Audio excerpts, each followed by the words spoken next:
Welcome back to Defense Insight Brief. Tonight, at the Strait of Hormuz, one of the most strategically critical waterways on Earth, has become the scene of the worst naval disaster in modern American history. At 3:12 a.m., Iran unleashed 2,400 Fattah-2 hypersonic missiles in a massive coordinated saturation attack targeting the USS Gerald Ford carrier strike group. Traveling at speeds exceeding Mach 13, these advanced Iranian hypersonic weapons ripped through the night sky and slammed into the heart of the American fleet with terrifying precision. In less than 18 minutes, 3 U.S. nuclear-powered aircraft carriers were struck and sunk. The once mighty symbols of American naval supremacy now lie burning and broken beneath the waters of the Strait of Hormuz. Thick columns of black smoke rise into the pre-dawn sky as thousands of American sailors fight for survival in oil-covered flaming seas. This was not a limited engagement. This was not a warning shot. This was a deliberate, overwhelming hypersonic assault that has shattered the United States Navy's dominance in the Persian Gulf in a matter of minutes.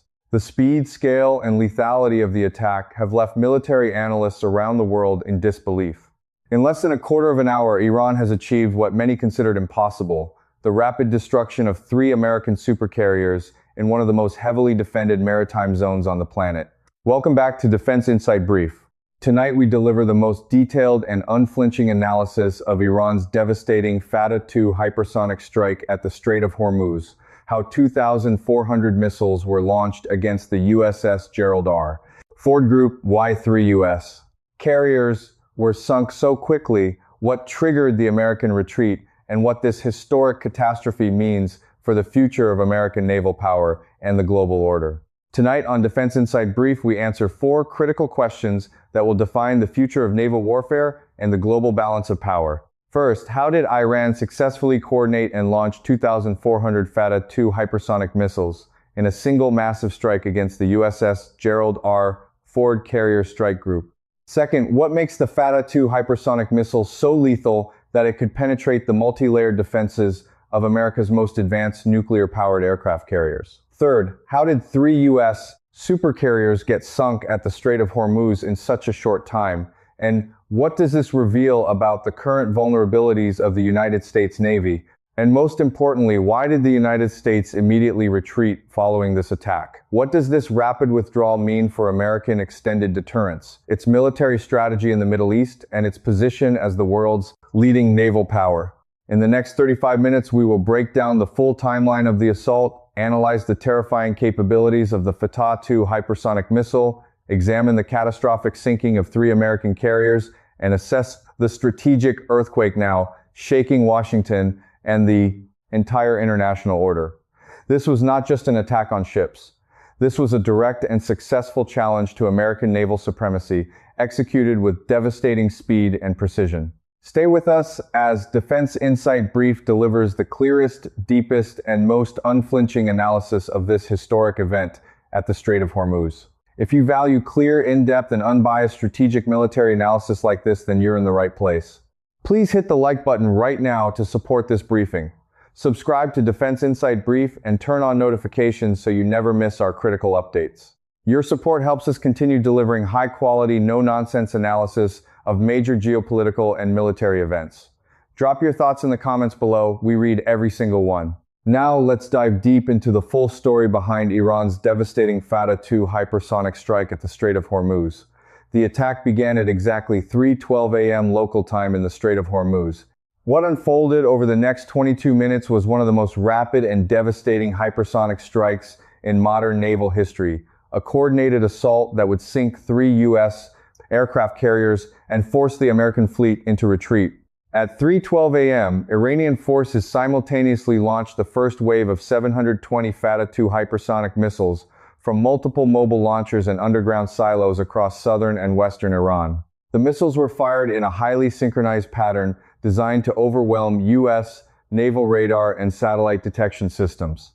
The Fattah-2, Iran's most advanced hypersonic missile, climbed rapidly to an altitude of approximately 60 kilometers before beginning its high-speed descent. Traveling at speeds between Mach 13 and Mach 15, the missiles followed a depressed trajectory to minimize detection time and maximize difficulty for defensive systems. U.S. Navy early warning systems aboard the USS Gerald Ford carrier strike group detected the launches almost immediately. However, the extreme speed of the Fattah-2 left American ships with an incredibly narrow reaction window, often less than 90 seconds from initial detection to impact. By 3:15 a.m., the first wave had already entered terminal phase. American Aegis-equipped destroyers began firing SM-3 and SM-6 interceptors in a desperate attempt to defend the carrier group. At 3:18 a.m., Iran launched the largest and most lethal wave, 1,080 Fattah-2 missiles. This wave was specifically targeted at the 3 American aircraft carriers and their immediate escort groups. The USS Gerald R. Ford, USS Dwight D. Eisenhower, and USS Abraham Lincoln were operating in a tight formation supported by cruisers and destroyers. As the missiles approached, the carrier strike group fired hundreds of interceptors. However, the Fattah-2's combination of hypersonic speed, plasma sheath, and extreme terminal maneuvering proved devastatingly effective. The first major impacts began at 3:21 a.m. The USS Gerald R. Ford was struck by at least 14 Fattah-2 missiles in rapid succession. The kinetic energy alone tore through the reinforced flight deck and penetrated multiple hangar levels. Massive secondary explosions erupted as aviation fuel and armed aircraft detonated. The Ford began listing heavily within minutes. Just 90 seconds later, the USS Dwight D. Eisenhower was hit by 12 missiles. The Ike suffered catastrophic damage to its island superstructure and reactor cooling systems. Fires raged out of control across multiple decks. At 3:24 a.m., the USS Abraham Lincoln was struck by 11 Fattah-2 missiles. The Lincoln took heavy damage to its bow and forward flight deck, causing it to list dangerously. At 3:28 a.m., Iran launched a final wave of 600 Fattah-2 missiles targeting surviving escort ships and attempting to disrupt rescue operations. This phase ensured that American forces could not effectively organize damage control or mount a coordinated counter-response. By 3:34 a.m., just 22 minutes after the first launch, the intensity of the missile barrage had significantly decreased. However, the damage had already been done. The scale of the catastrophe: all 3 U.S. aircraft carriers were either fully sunk or in a sinking condition. The USS Gerald R. Ford, USS Dwight D. Eisenhower, and USS Abraham Lincoln, 3 of the most powerful warships ever built, now lie on the seabed of the Strait of Hormuz.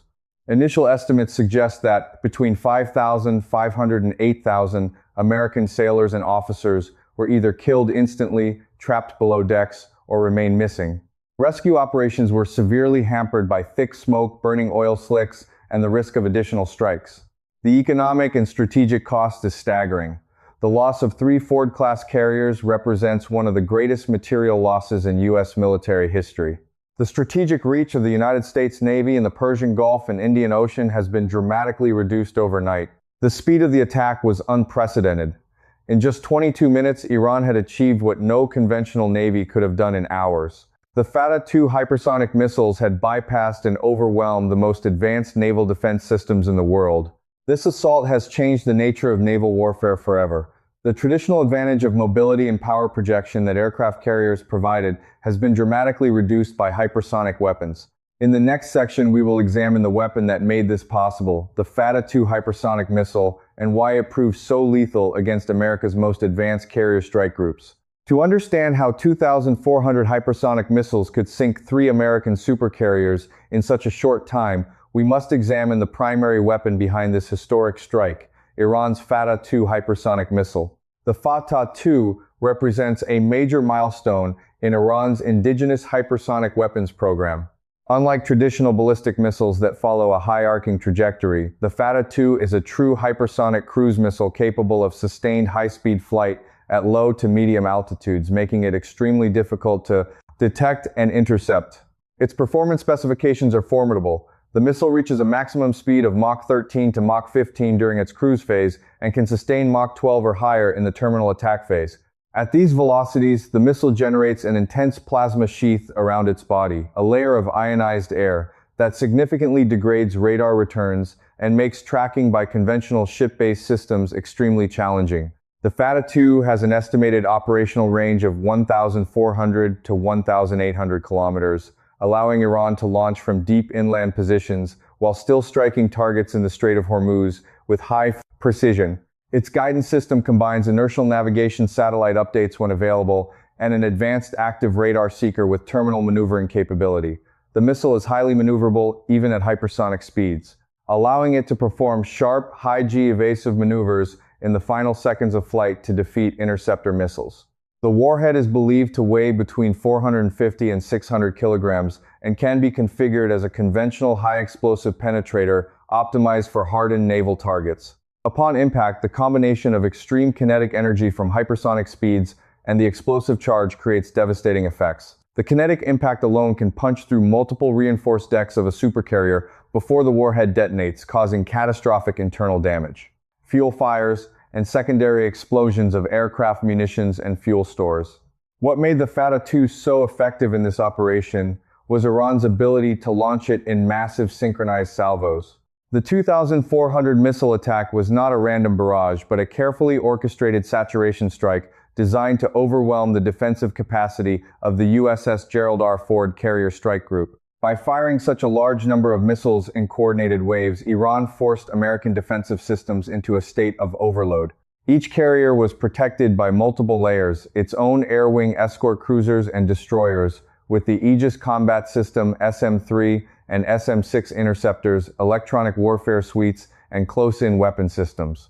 However, when faced with hundreds of incoming hypersonic missiles arriving almost simultaneously from different vectors, even the most advanced Aegis-equipped destroyers became saturated and overwhelmed. During the attack, U.S. ships reportedly fired over 400 SM-3 and SM-6 interceptors. The success rate against the Fattah-2 was extremely low, estimated at less than 12%. The missile's combination of speed, plasma, stealth, low-altitude terminal approach, and terminal maneuvering proved too much for current-generation ship-based defenses. The cost asymmetry is brutal. Each Fattah-2 missile is estimated to cost between $1.8 million and $3.5 million. In contrast, a single Ford-class aircraft carrier costs over $13 billion to build, plus billions more for its air wing and operational expenses. This creates one of the most extreme cost-exchange ratios in military history. Iran can afford to expend hundreds or even thousands of these missiles to achieve a strategic objective that would cripple American naval power for years. Iran's successful employment of the Fattah-2 also demonstrates remarkable engineering adaptation and industrial capability. While early hypersonic technology was influenced by Russian and Chinese designs, Iranian engineers have made significant modifications to the seeker warhead and electronic countermeasures to better suit their operational environment. The ability to coordinate such a large salvo in a short time window also reveals major improvements in Iranian command and control systems and missile logistics. The strategic implications of the Fattah-2's success are profound. It effectively neutralizes the traditional advantage of aircraft carriers as mobile air bases that can project power from safe distances. When hypersonic missiles can strike from over 1,000 kilometers away with high probability of success, the concept of safe operating zones for carrier strike groups largely disappears.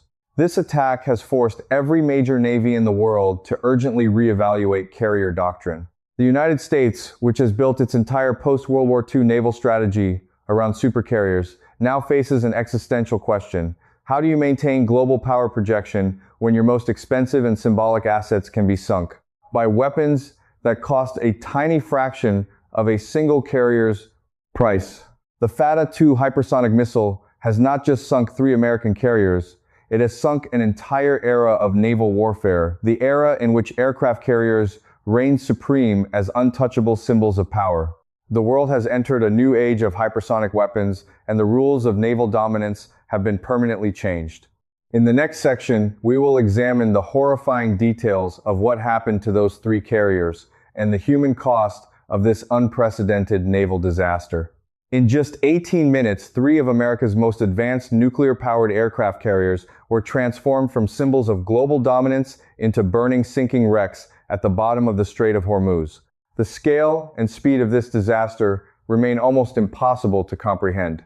The first carrier to be struck was the USS Gerald Ford, the lead ship of America's newest and most technologically advanced carrier class. At 3:21 a.m., at least 14 Fattah-2 hypersonic missiles slammed into the ship in rapid succession. The kinetic energy from missiles traveling at Mach 13+ was enough to tear through the reinforced flight deck and penetrate multiple hangar levels. Within seconds, Massive secondary explosions erupted as aviation fuel and armed aircraft detonated.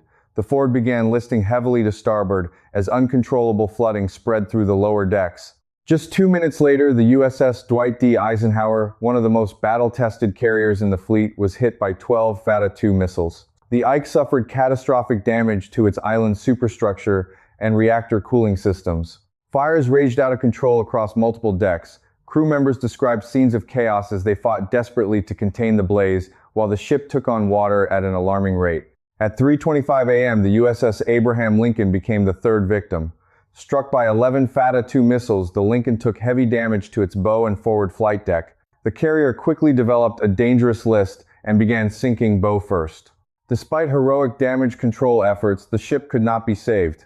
What made this catastrophe even more shocking was how quickly the carrier's legendary defensive systems failed. Each carrier was protected by a multi-layered defense network, its own carrier, air wing, escort cruisers, and destroyers, equipped with the Aegis Combat System, SM-3 and SM-6 interceptors, electronic warfare suites, and close-in weapon systems. Yet none of these layers proved sufficient against the speed and saturation of the Fattah-2 assault. U.S. ships fired hundreds of interceptor missiles in those critical minutes. The success rate was devastatingly low. Many Fattah-2 missiles were not even detected until seconds before impact. The combination of hypersonic speed, plasma, stealth, and terminal maneuvering overwhelmed the defensive systems of the entire carrier strike group. The human cost was staggering. Each carrier carried between 4,500 and 5,500 personnel. Initial estimates suggest that between 5,200 and 7,800 American sailors and officers were either killed instantly, trapped below decks, or remained missing. Rescue operations were severely hampered by thick black smoke, burning oil slicks, and the constant fear of additional missile strikes. By 3:34 a.m., all three carriers were either fully sunk or in a sinking condition. The USS Gerald R. Ford, USS Dwight D. Eisenhower, and USS Abraham Lincoln, three of the most powerful warships ever built, now lie on the seabed of the Strait of Hormuz. The strategic implications are immense. The loss of three supercarriers represents a significant portion of America's forward-deployed naval power. These ships were not just weapons platforms. They were floating air bases capable of projecting American power across entire regions. Their destruction has severely degraded the U.S. Navy's ability to conduct large-scale operations in the Persian Gulf and Indian Ocean. Beyond the material loss, the psychological blow to the United States cannot be overstated. For generations, the aircraft carrier has symbolized American military might and technological superiority. Seeing three of them sunk in a single engagement has shattered the aura of invincibility that the U.S. Navy had maintained for decades. The images emerging from the Strait of Hormuz, burning flight decks, sailors jumping into flaming waters, and rescue helicopters flying through thick smoke will remain some of the most haunting visuals of the 21st century. This disaster has forced the U.S. military to confront uncomfortable truths. The era in which aircraft carriers could operate with relative impunity is over. Hypersonic weapons have changed the fundamental equation of naval warfare. The traditional advantage of mobility and power projection that carriers provided has been dramatically reduced. In the hours and days following the attack, the U.S. Navy faces an existential question. How do you maintain global naval dominance when your most expensive and symbolic assets can be destroyed so quickly and decisively? The sinking of three American aircraft carriers at the Strait of Hormuz was not just a tactical defeat. It was a strategic turning point that has permanently altered the balance of naval power in the region and beyond. In the next section, we will examine how this catastrophe triggered the American retreat and the panic that engulfed the Pentagon in the hours that followed. The sinking of three U.S. aircraft carriers in just 18 minutes did not merely trigger a military crisis, it triggered a full-scale strategic panic that forced the United States into a rapid and humiliating retreat. As the last Fattah-2 hypersonic missiles struck their targets, American commanders in the Persian Gulf faced an impossible situation. The heart of the USS Gerald R. Ford carrier strike group had been shattered. Three supercarriers were sinking, escort ships were burning, and thousands of sailors were in the water. The scale of the disaster was beyond anything the U.S. Navy had prepared for in modern times. At 3:41 a.m., the order was given, retreat. The surviving ships of the Fifth Fleet, including heavily damaged cruisers and destroyers, began turning away from the Strait of Hormuz at maximum speed. What had been a powerful forward-deployed carrier strike group only hours earlier was now fleeing the battlefield in disarray. This was not a tactical repositioning. This was a desperate withdrawal under fire. The decision to retreat was made under extreme duress, with 3 carriers lost and the remaining fleet exposed to further hypersonic attacks, U.S. naval commanders determined that continuing to hold position would risk even greater losses. The priority shifted instantly from power projection to force preservation. Inside the Pentagon, the chaos was absolute. Senior officers described the atmosphere as one of disbelief mixed with urgency.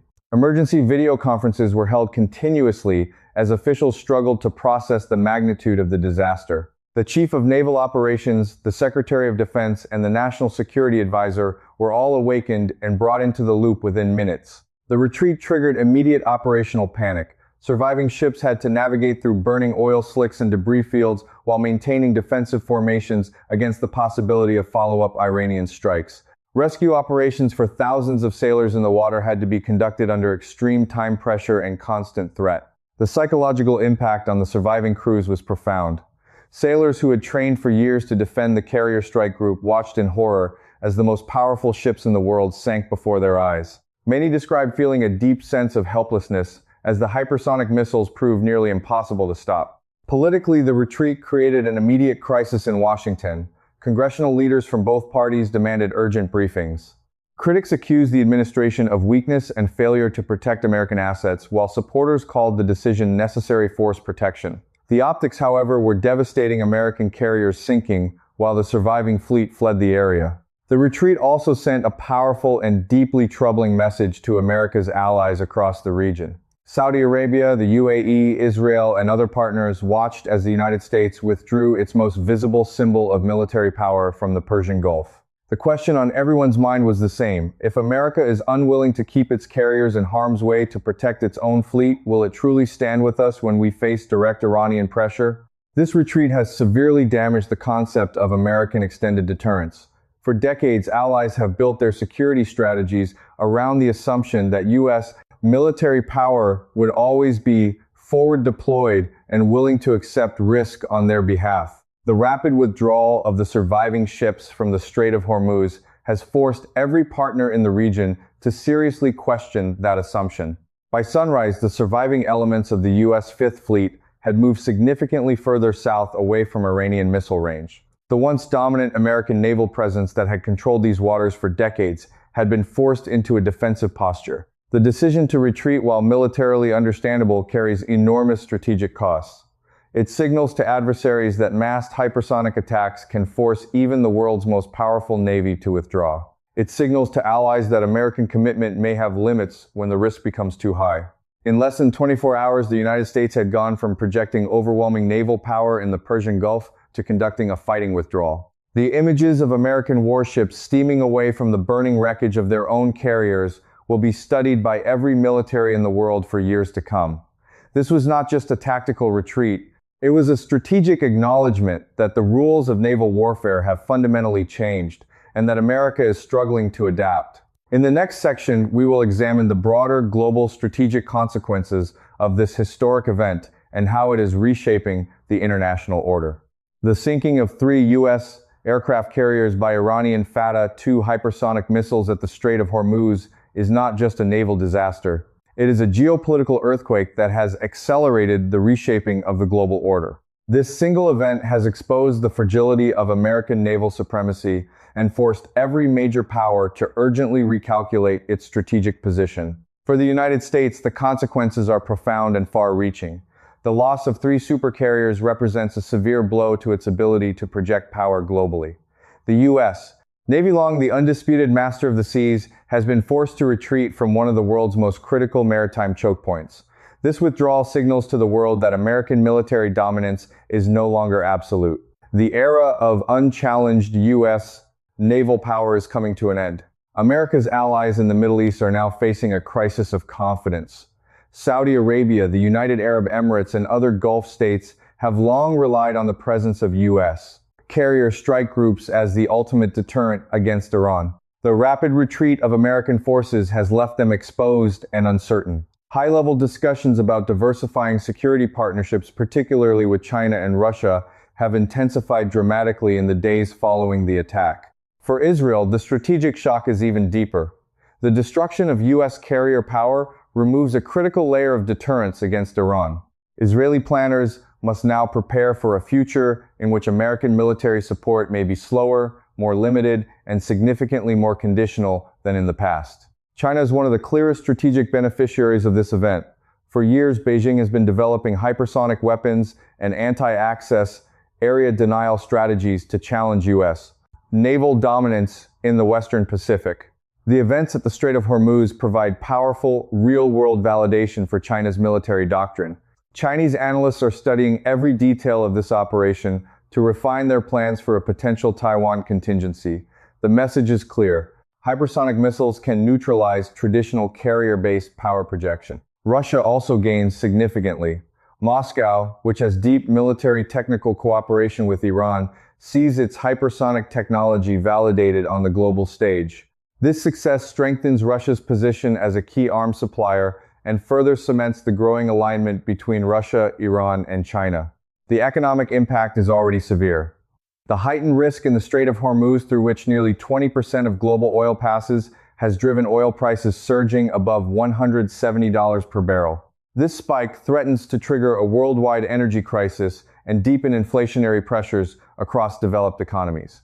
Perhaps most importantly, this disaster has accelerated the de-dollarization trend. Countries that once relied on the stability provided by American naval power are now seriously exploring alternative trade settlement mechanisms, particularly those involving the Chinese yuan and BRICS currencies. The perception that U.S. military protection is no longer guaranteed is weakening confidence in the dollar-based financial system. The psychological impact on the American public and military establishment runs deep. For generations, Americans have grown up believing their Navy was invincible. The images of burning supercarriers sinking in the Strait of Hormuz have shattered that belief. The national trauma is comparable to Pearl Harbor, but with far greater long-term strategic consequences. This event also marks the definitive end of the carrier era as we have known it. The aircraft carrier, long the ultimate symbol of American power, has been exposed as increasingly vulnerable in the age of hypersonic weapons. Navies around the world will now be forced to rethink force structure with greater emphasis on submarines, unmanned systems, and distributed lethality. The world after the Strait of Hormuz disaster is fundamentally different.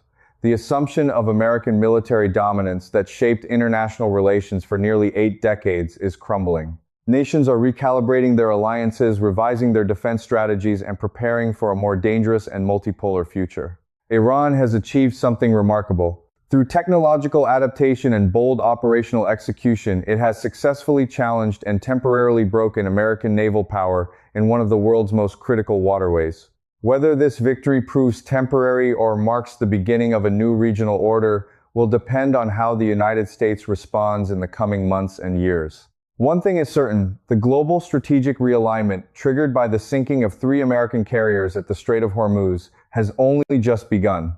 The images from the Strait of Hormuz will remain seared in our collective memory for decades. 3 American nuclear-powered aircraft carriers burning and sinking, thick black smoke rising into the sky, and thousands of sailors fighting for survival in oil-covered waters.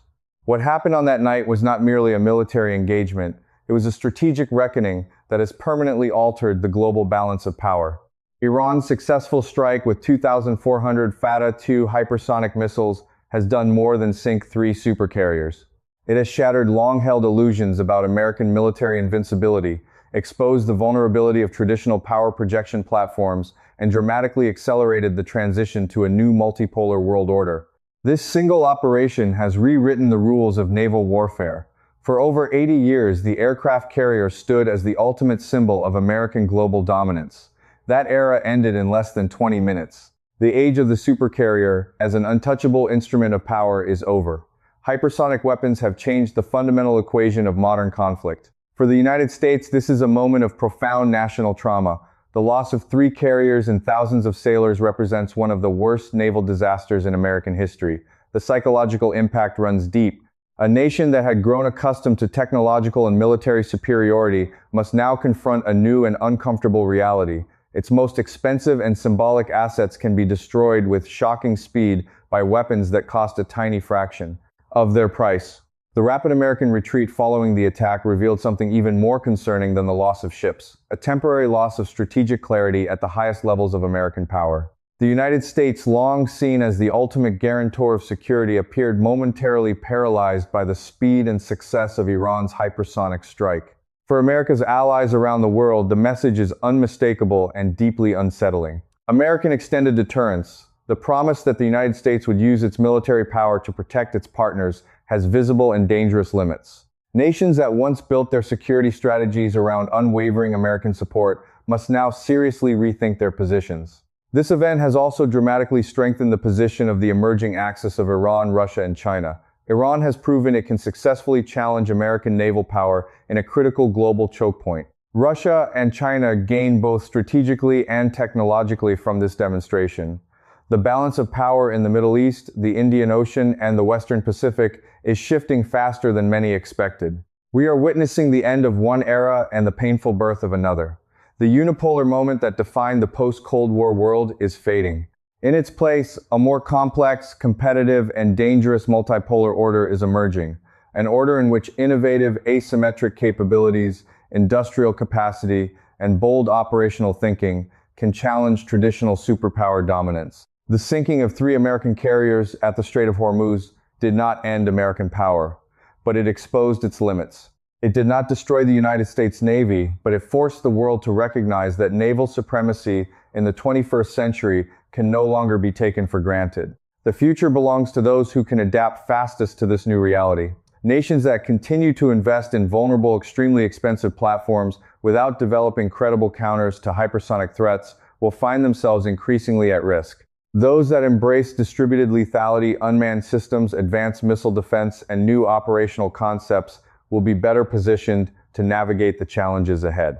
At Defense Insight Brief, our commitment remains unchanged. We cut through propaganda and political spin to deliver clear, honest, and rigorously researched strategic analysis. We do not sugarcoat difficult truths. We analyze power as it actually exists, not as we wish it to be. If this briefing has helped you understand the magnitude and implications of what happened in the Strait of Hormuz, then I ask for your support right now. Please hit the like button if this analysis provided real value to you.